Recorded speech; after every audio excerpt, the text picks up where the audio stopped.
अस्सलामुअलैकुम सामीन। 3 सफ़रुल मुज़फ़्फ़र और 9 अगस्त है।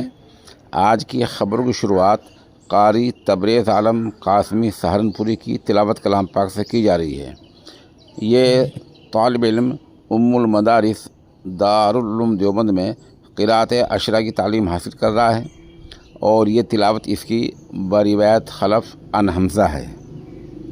ये शागिर्द उम्मुल मदारिस के शोबाए तजवीद के निगरान आला हज़रत मौलाना कारी अल मुक़री जमशेद साहब के ख़ास शागिर्द रशीद हैं। अऊज़ु बिल्लाहि मिनश शैतानिर रजीम। बिस्मिल्लाहिर रहमानिर रहीम। इन्नल्लाहा अश्तरा मिनल मुअ्मिनीना अनफुसहुम व अमवालहुम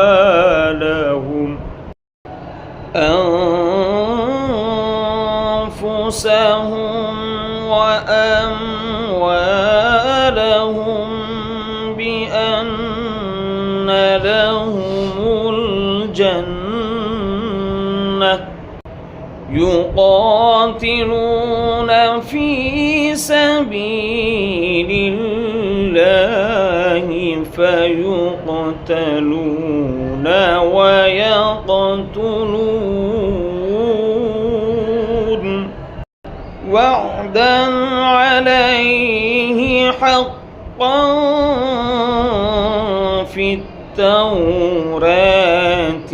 वल इंजील वल क़ुरआन वमन औफ़ा बिअहदिही मिनल्लाहि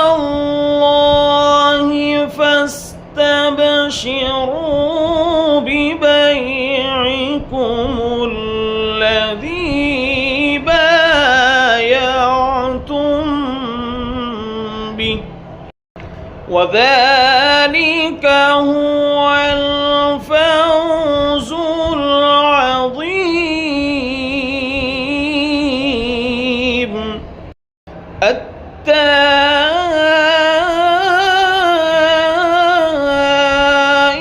التائبون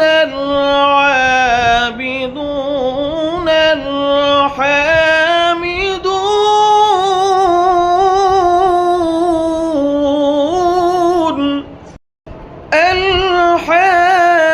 الحامدون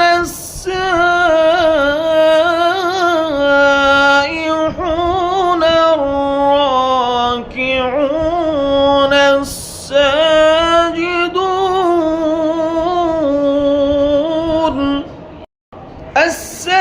الساجدون الآمرون بالمعروف والناهون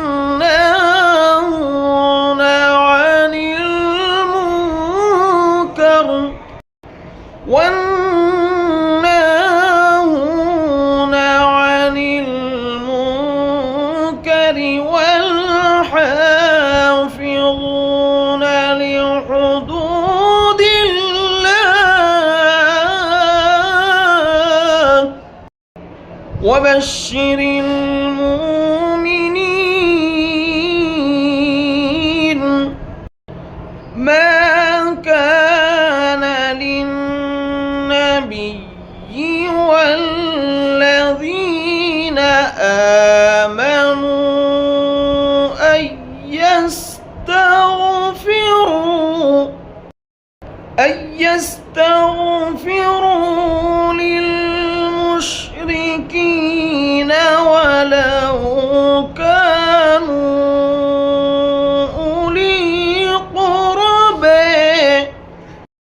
ولو كانوا أولي قربى من بعد ما تبين لهم من بعد ما تبين لهم أنهم أصحاب الجحيم ولو كانوا أولي قرب من بعد ما تبين لهم أنهم أصحاب الجحيم من بعد ما تبين لهم أنهم أصحاب الجحيم صدق الله